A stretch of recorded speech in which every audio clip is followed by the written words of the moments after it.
नमस्कार मेरे प्रिय साथियों, आज आप लोग का फिर से शिक्षा विकल्प चैनल पर स्वागत है। मैं रितेश मिश्रा आप लोग के सामने आज का जो वीडियो होने वाला है, विशिष्ट प्रतिरोध को समझेंगे। विशिष्ट प्रतिरोध क्या होता है, एक काफ़ी इम्पोर्टेंट टॉपिक है। विशिष्ट प्रतिरोध क्या होता है आपको फिजिक्स में भी मिल जाता है और उसके बाद केमिस्ट्री में भी विशिष्ट प्रतिरोध मिल जाता है, 10th में भी है, 12th में भी है, यानी काफ़ी मोस्ट इंपॉर्टेंट क्वेश्चन है। विशिष्ट प्रतिरोध क्या होता है हम लोग इसको समझेंगे।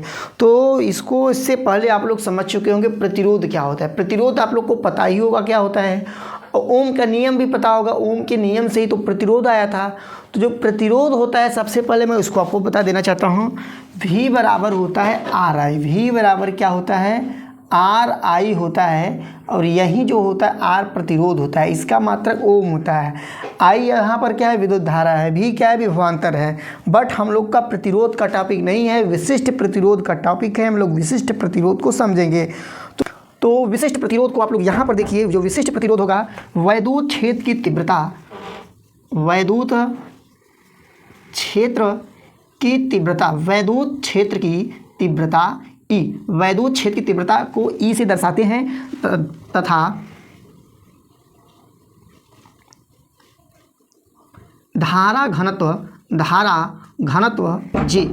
J के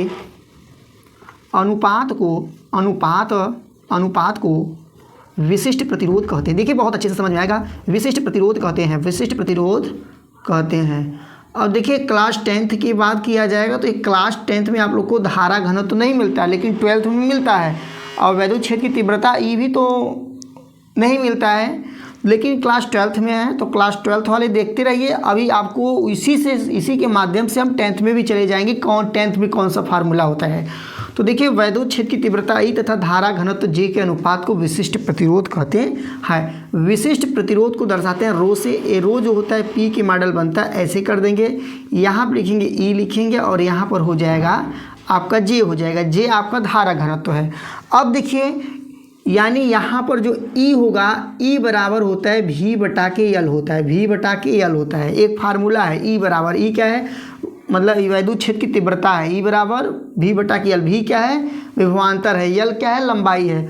उसके बाद J बराबर जो धारा घनत्व का फार्मूला होता है I बटा के A होता है।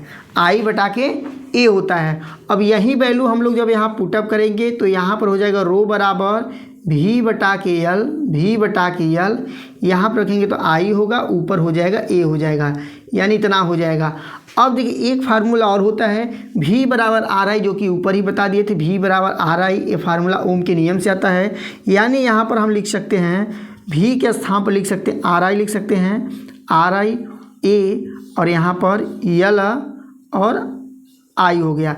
देखिए I से I कट जाएगा, यानी यहाँ पर बचेगा आपका विशिष्ट प्रतिरोध, यानी रो बराबर RA बटा के L बचेगा। यही आपका विशिष्ट प्रतिरोध है, यही आपका विशिष्ट प्रतिरोध है। अब देखिए 10th में जो होता है, 10th में यही फार्मूला ही रहता है। उसमें बताया जाता है कि जो प्रतिरोध होता है, जैसे यहाँ से R का वैल्यू निकालेंगे तो क्या होगा। R का वैल्यू यदि हम निकालेंगे यहाँ से, तो हमारा हो जाएगा रो L बटा के A। यानी जो 10 वाले में सिलेबस है, ऐसे दिखता है कि जो प्रतिरोध होता है, चालक के लंबाई L के अनुक्रमानुपाती होता है, तथा चालक के क्षेत्रफल के व्युत्क्रमानुपाती होता है। तो इसको जोड़ेंगे तो यहाँ मतलब इसका अनुपाती का सिंबल रहेगा, तो यहाँ पर नियतांक यही रो आ जाता है। इसी प्रकार से 10th में है। अच्छा, इसमें आपसे कुछ पूछ सकता है कि जैसे लंबाई बढ़ाओगे तो प्रतिरोध क्या होगा, बढ़ेगा। लंबाई बढ़ाओगे प्रतिरोध बढ़ेगा, लेकिन जब चालक का क्षेत्रफल बढ़ाओगे तो प्रतिरोध घटेगा। यानी घर में जितना मोटा तार आप लगाएंगे उसका प्रतिरोध उतना ही कम रहता है। इस प्रकार से हो गया। लेकिन अभी हमें इसका मात्रक निकालना पड़ेगा। विशिष्ट प्रतिरोध का मात्रक क्या होता है, तो यहाँ से देखिए आप लोग निकाल सकते हैं। देखिए तो यहाँ पर ये R है, R का मात्रक तो ओम होता है, R का मात्रक ओम होता है। यहाँ पर A है, A का मतलब मीटर स्क्वायर हो गया। नीचे आपका मीटर है, यानी मीटर 2 बार ऊपर है और एक बार नीचे, तो एक बार से एक बार कट जाएगा। यानी इसका जो मात्रक होगा ओम मीटर होगा। क्या होगा, ओम मीटर होगा। किसका मात्रक? ओम मीटर होगा। विशिष्ट प्रतिरोध का, विशिष्ट प्रतिरोध को किससे दर्शाते हैं? रो से दर्शाते हैं। इसका मात्रक क्या होगा? ओम मीटर होगा। अब बट इसका बीमा भी निकाल देते हैं। इसका बीमा क्या होगा? तो देखिए बीमा जो इसका होता है तो यहाँ पर फार्मूला से निकालेंगे। देखिए यहाँ मात्रक देखिए ओम मीटर है ना, यहाँ पर देखिए इसका मात्रक ओम मीटर है, यानी हमें बीमा एक बार आर का निकालना पड़ेगा, मतलब प्रतिरोध का निकालना पड़ेगा, फिर उसके बाद लंबाई के बीमा तो सबको पता है। तो आर बराबर वी बटा के आई है, अभी वो जस्ट ऊपर बताया गया है। आर बराबर हो जाएगा, नहीं आर बराबर आपका हो जाएगा, किसका निकालना है? प्रतिरोध का, ओम का निकालना है। तो यहाँ पर आर बराबर हो जाएगा वी बटा के आई हो जाएगा। अब यहाँ सबसे पहले में भी का निकालना पड़ेगा। अब सोचना पड़ता है भी क्या होता है? विभवांतर। तो विभवांतर आप लोग पढ़े हैं डब्लू बटा के क्यू होता है, डब्लू बटा के क्यू होता है, यहाँ पर आई हो गया। अब कार्य का बीमा याद होगा MLT, ML के पावर 2 T के पावर -2। उसके बाद इसका बीमा होता है AT होता है, और फिर विद्युत धारा का बीमा तो A ही होता है। इस प्रकार से इसको जब सॉल्व किया जाएगा तो ML के पावर 2 T के पावर -2, यहाँ पर हो जाएगा A के पावर 2 T हो जाएगा। इस प्रकार से बीमा हो गया। एक इसका बीमा है आपका भी प्रतिरोध का बीमा निकाले। इसको थोड़ा सही से लिखेंगे तो क्या होगा? ML के पावर 2 ही रहेगा, T के पावर -3 रहेगा, A के पावर -2 रहेगा।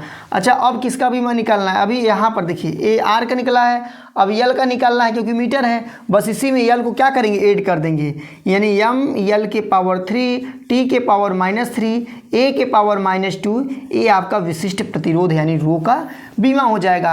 आशा करता हूँ कि आप लोग इसको समझ गए होंगे, और जो लोग समझ गए होंगे तो चैनल को सब्सक्राइब करना, वीडियो को लाइक करना और अपने मित्रों के साथ शेयर करना ना भूलेगा। बहुत जल्द आपसे मिलेंगे अगले वीडियो में, लेकिन इससे पहले आप लोग एक प्यारा सा कमेंट करिएगा, एक क्लास आप लोग को कैसा लगा।